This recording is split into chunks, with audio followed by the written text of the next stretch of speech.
जो फिल्में जब बन रही थी, जब हमने फिल्म लाइन ज्वाइन की थी, इतनी ग्रोथ आई है बॉलीवुड में उसके बाद, बिल्कुल।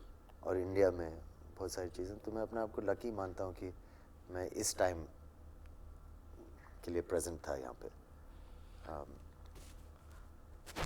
आई डोंट नो, मतलब जो मैंने एक्सपीरियंस किया हो और मुझे कैसे लग रहा है, ये तो एक बहुत वक्त लगेगा मुझे इसका जवाब देना। इसका एक छोटा जवाब है नहीं मतलब मेरे कई सारे पास। उतार चढ़ाव आपने देखे, फेलियर्स देखी, सक्सेस देखी, फिर एक स्ट्राइक बैक आपने किया, और नाउ सैफ अली खान का नाम आता है तो लगता है यार हाँ यार फिल्म में कुछ ऐसा होगा कि जो देखने लायक होगा। वाह, दैट्स, अगर ये सच है तो दैट्स, मैं बहुत खुश हूँ। मतलब ये प्रेजेंस बनाना मेरे ख्याल एक बड़ा अचीवमेंट है। या नहीं, अगर अगर जैसे मैंने कहा, अगर आप जो कह रहे हैं सच है तो मैं बहुत खुश हूँ। Thank you. मतलब सैफ ने तमाम सारी फिल्में की, वो शुरुआती एक्शन वाला दौर भी आपने देखा, उसके बाद सब ट्विस्ट एंड टर्न करते हुए बहुत सारी फिल्में की। बीच में आपने एक फिल्म की, बिंग साइरस। जी। उस समय लगा कि यार कोई एक स्टार है जो पैरेलल सिनेमा को भी सपोर्ट करने के लिए तैयार है। जी। फिर उसके बाद आप वापस कमर्शियल पे आ गए। नहीं, आई थिंक बीइंग साइरस में अगर एक लेसन है, ये है कि um, हमें डरना नहीं चाहिए, क्योंकि एक होता है कि लोग बोलेंगे अरे अरे ऐसा क्यों कर रहे हो, सब बोलते थे, वो आज भी बोलेंगे कि मत करो। और ऐसी फिल्में जो हैं, गो गोआ गॉन और बीइंग साइरस टाइप की अलग फिल्में, कभी कभी मज़ा आता है उनको करने में, एक अलग सी फीलिंग होती है, और एक फ्रीडम भी महसूस होता है कि um, डर के मारे हम उसी जगह नहीं बैठे रहे, कुछ। तो ये मेन बात है उसका, कि कुछ नहीं होगा भाई, अगर कुछ अलग करो, अगर कुछ नहीं होगा, अच्छा ही होगा। लेकिन हमें कभी कभी लगता है, अब काफ़ी सुपरस्टिशियस हैं कि कुछ अच्छा जा रहा है तो उसको चलने दो, बाल मत काटो, ये कपड़ा मत चेंज करो, कुछ मतलब सब बिगड़ जाएगा।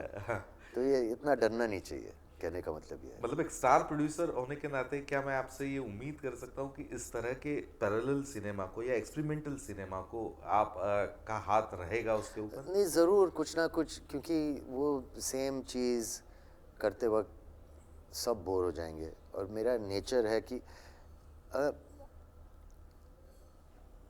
अभी गो गोआ गॉन की हमने, वो ज़्यादा चली नहीं थी तो उसको बार बार नहीं कर सकते, लेकिन एक ऐसा वक्त आएगा मेरे ख्याल से 1-2 साल के बाद, जब मुझे लगेगा हाँ फिर से कुछ अजीब सा रोल करते हैं, या कुछ एक इंटरेस्टिंग काइंड ऑफ सिनेमा को सपोर्ट करते हैं।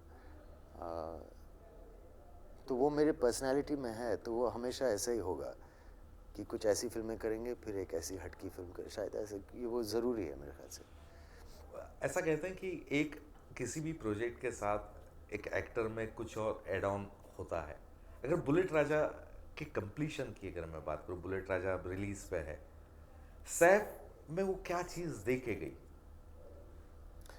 एक आई थिंक एक समझ आया है कि एक जब एक पूरा रोल एक अलग अपनी पर्सनैलिटी से अलग हो, तो ज़्यादातर बीइंग साइरस या गो गोआ गॉन या इवन यू नो जो भी फिल्में हैं, वो एक नॉर्मल कैरेक्टर, मतलब मैं भी वैसे कपड़े शायद पहन सकता हूँ रियल लाइफ में, लेकिन ये जो बुलेट राजा का कैरेक्टर है एकदम अलग है, तो एक समझ आता है कि एक कंप्लीट रोल कैसे होता है, व्हाट इज़ अ एक ट्रांसफॉर्मेशन जब एक होती है एक एक्टर की इनटू अ डिफरेंट कैरेक्टर।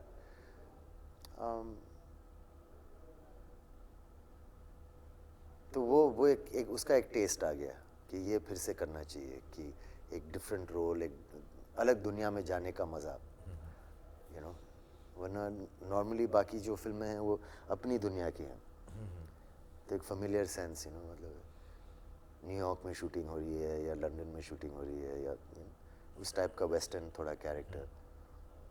तो ये पहली बार एक ग्राउंडेड फिल्म इन इंडिया, तो उसका करने का एक अलग मज़ा होता है। और ये अच्छी बात हुई कि हमने लखनऊ में शूटिंग की, एक जो एक्सेंट और वहाँ के हवा में जो लोग बात कर रहे थे, तो और आसान हो गया उसको रियलिस्टिकली करना। मतलब आपने जब जब आपका जो रियल लाइफ का वो छोड़ के आप हटे, लंगड़ा त्यागी, आज तक लंगड़ा त्यागी लोगों को याद है, जी दर्शकों को याद है, आपके चाहने वालों को याद है। जी। बुलेट राजा भी बिल्कुल अपोजिट नहीं, कैरेक्टर है ऑपोजिट शायद। कैरेक्टर, लेकिन लग रहा था कि जो विलन्स रोल, उसका एक्सेंट एकदम जो अपीयरेंस था, उसको थोड़ा मतलब अगली करने की कोशिश की। ये हीरो का रोल है तो इतना अतरंग नहीं है, हाँ। लेकिन लेकिन फिर भी एक परफॉर्मेंस है, एक हर एक चीज़, एक छोटी छोटी न्यूआंसेस हैं। एक टिशू जी की खासियत, जूते से लेके बाल तक और बात करने के ढंग से चाल तक, सब कुछ थोड़ा अलग है, तो उसको करने में बहुत मज़ा आया। मतलब तीशू भाई की अगर मैं बात करूं, एक अलग तरह का सिनेमा वो बनाते रहे जो हार्डकोर कमर्शियल सिनेमा कभी नहीं रहा। जी।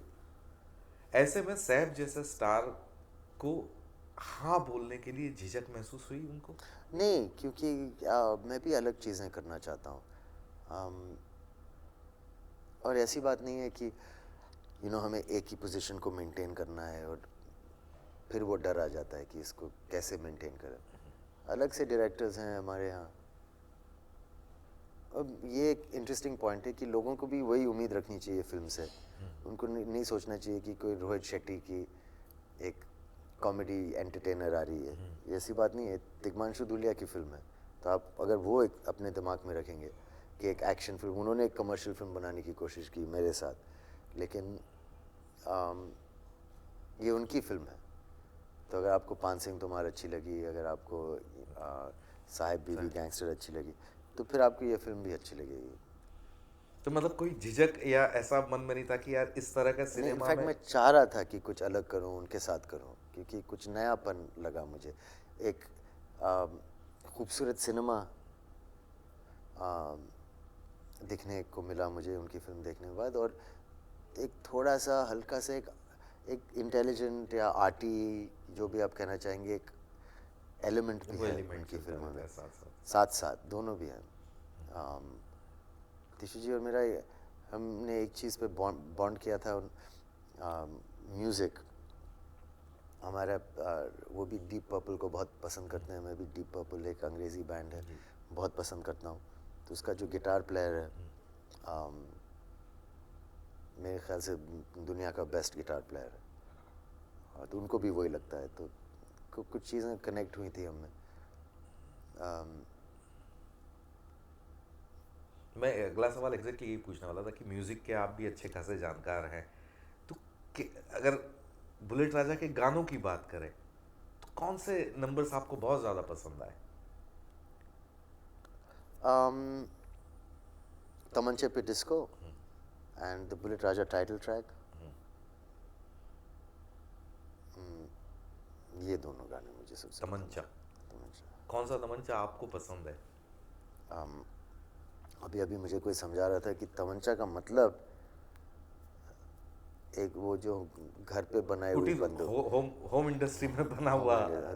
तो मुझे तो पसंद नहीं है ना, वो आपका हाथ ही उड़ जाएगा उसको चलाते चलाते शायद। तो आप नवाबी खानदान से हैं, आप खुद नवाब हैं। कौन सी गन्स आपको पसंद है? मुझे एक्चुअली बहुत शौक है बंदूकों का। और हमारे यहाँ काफ़ी पुरानी एक अंग्रेज़ी कंपनी है, हॉलैंड एंड हॉलैंड। तो वो रोल्स रॉयस के जैसी है राइफल्स के लिए। आज अगर आप वहाँ जाएं और बोलें कि हमारे लिए एक राइफल बनाओ, तो कम 50 लाख रुपए मांगेंगे वो। इसे और 1 साल इंतज़ार करना पड़ेगा, क्योंकि एक लाइन है उनकी, और हर एक चीज़ हाथ से बनी हुई रहती है। तो ऐसी कुछ हैं पुरानी हमारे पास।